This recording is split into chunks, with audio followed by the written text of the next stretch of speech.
नमस्कार मंडळी, RP food destination मध्ये तुमचं सहर्ष स्वागत. आज आपण बनवतोय आंब्याचं पन्ह. तर मग कसं बनवायचं ते बघूयात. इथं मी कुकरमध्ये पाणी घेतले 2 ते 3 वाटी. त्यामध्ये आपण ह्या कच्च्या ज्या कैऱ्या त्या टाकायच्यात. आपण ह्याच्यासाठी वेगळे जे आंबे असतात म्हणजे ते लांबटवाले ते वापरून आपल्याला चालत नाही. ह्याच्यासाठी थोडे आंबट आंबेच वापरावे लागतात. तर इथं मी 4 आंबे घेतलेत. त्याच्यात आपण अद्रकचा तुकडा टाकायचा एवढासाच आणि त्याच्यातच आपण काळी मिरी पावडर टाकायची किंवा अख्खे जरी मिरे तुम्ही ह्याच्यात टाकले तरी चालतंय, कारण नंतर आपण हे कसं पण झालं तर मिक्सरला बारीक करायचंय. पण ह्याच्यात थोडीशी काळी मिरी टाकायची, कारण आंबे आपण अगदी स्वच्छ असे धुवून घेतले. त्या पाण्यामध्येच आपण काळी मिरी पावडर टाकायची थोडीशी. आता आपण ह्याला झाकण लावून 3 ते 4 शिट्या द्यायच्यात आपण ह्याला. आता आपण कुकर थंड झालाय. आता आपण झाकण काढून घेऊया त्याचं. आता आपण हे जे आंब्याचे साल जी आहे ती आपण काढून घेतले. सालीला थोडंसं आपला पल्प राहिलाय तो आपण तो सुद्धा काढून घ्यायचा आहे. हे असं बाकीच्या सगळ्या सालीचं सुद्धा काढून घ्यायचं आहे आपल्याला. जास्त काही नसतो, ते उकडल्यानंतरच आंब्यापासून साली अगदी व्यवस्थित अशा अलगद होतात. आता उन्हाळा म्हणलं की थंड थंड आपल्याला काहीतरी प्यावंसं वाटतं, तर त्याच्यासाठी मस्त असं ऑप्शन म्हणजे आंब्याचं पन्ह. तर खूप छान आणि टेस्टी लागतं हे. तुम्ही हे करून वर्षभर फ्रीजमध्ये टिकवू पण शकता.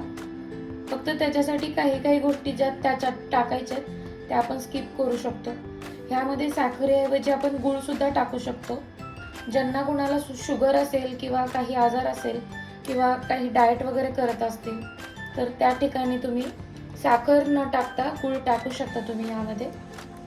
आता साल काढून घेतल्यानंतर आता आपण ह्याची जी साल काढली होती ते साल काढून झाल्यानंतर आपल्याला हे जे पल्प आहे तो आपण बाहेर काढायचा आहे. हा बाहेर काढून घेतल्यानंतर थोडंसं थंड होईपर्यंत थांबायचं आहे आणि लगेचच आपल्याला त्याचा जो वरचा कव्हर आहे म्हणजे पल्प आहे तो आपल्याला काढून घ्यायचा आहे सगळं. जरी तुम्ही थंड होईपर्यंत थांबला नाही, तुम्ही गडबडीत असाल तरी नुसतं तुम्ही असं करून काढलं तरी लगेच निघतं. म्हणजे एक 3-4 शिट्या दिला की किंवा 2 शिट्या दिला की आंबा लगेच शिजतो. हे बघा, हे तुम्ही असं सुद्धा काढू शकता अगदी सोप्या पद्धतीत. त्यासाठी काही थांबायचीच गरज आहे असं काही नाहीये. की तुम्हाला कधी गडबड असेल, तुम्ही गडबडीत जर हे बनवत असाल, कधी पाहुणे आले, फारच गडबड असेल तर तुम्ही त्या वेळेत अगदी झटकीपट असं आंबपन्ह बनवू शकता किंवा बनवून स्टोअर सुद्धा करू शकता. आता जो आंब्याचा पल्प आहे आपण तो मिक्सरमध्ये काढायचा आहे. मिक्सरच्या भांड्यामध्ये अद्रकचा जो तुकडा टाकला होता थोडासा उकडून घेतला होता तो पण आपण ह्यामध्ये टाकायचा आहे. आता बाकीचा जो पाण्यातला पल्प आहे आपण तो पण ह्याच्यात बारीक करायला घ्यायचा आहे. बारीक करून घेत असताना त्यामध्येच आपल्याला पुदिन्याची पानं टाकायची.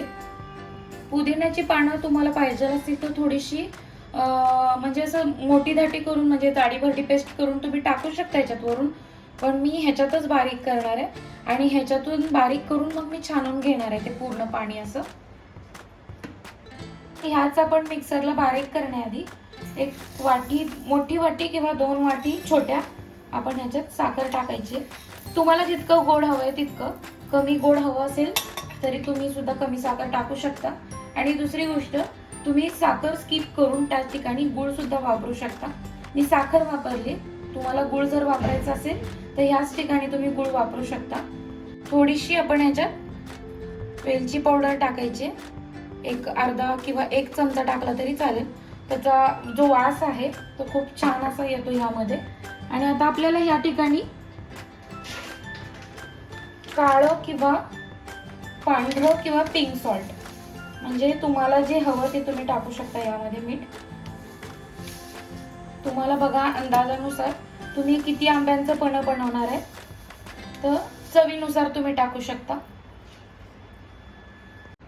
तुम्ही ह्याच्यात भाजलेली जिरा पावडर पण टाकू शकता, अर्धा ते 1 चमचा. आता आपण ह्याच्यात तुम्ही लाल मिरची सुद्धा टाकली तरी चालते, थोडीशी दालचिनी पावडर पण टाकली तरी चालते, सोप पावडर पण टाकली तरी चालते, पण आपल्याला एवढं सगळं टाकायचं नाहीये. आपल्याला अगदी साधं आणि सोपं असं आंब्याचं पन्ह बनवायचं आहे. तर आता आपण हे सगळं मिक्सरला बारीक करून घेऊया. आता आपली जी पेस्ट आहे, म्हणजे जे आपण मिश्रण पण्याचं जे करून घेतलंय ते सगळं झालेलं आहे.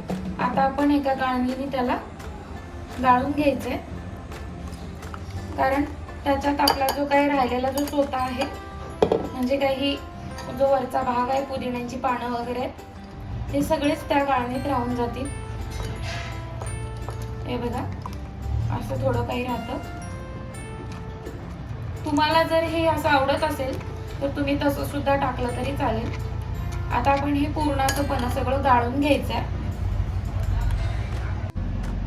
आता आपण ह्याच्यामध्ये सगळं आपलं टाकून झालंय आणि आता आपण मस्त असं हे गाळून घेतलंय. तुम्हाला ह्याच्यात काय काय साहित्य टाकायचे ते कळालं असेल, तरी पण मी खाली डिस्क्रिप्शन मध्ये देते याच्यात मी काय काय टाकलंय. तर तुम्ही असं एकदम सोपं आंब्याचं पन्ह जे आहे ते तुम्ही बनवू शकता. आता आपण एका बॉटलमध्ये काढून घ्यायचंय आणि ते बॉटलमध्ये काढून घेऊन आपण असंच फ्रीज मध्ये ठेवू शकतो.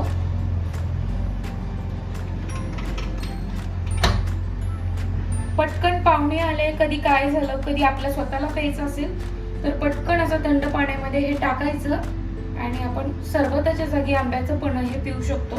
आता आपण एका बॉटलमध्ये काढून घेऊया.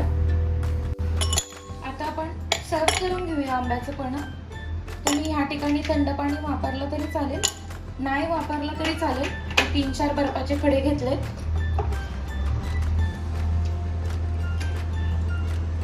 हे फ्रीज मध्ये ठेवून दिल्यानंतर हे थंडच होणार आहे, तर हे तुम्ही थंड असं वापरू शकता. आता आपण ह्यामध्ये थोडंसं पाणी टाकायचंय.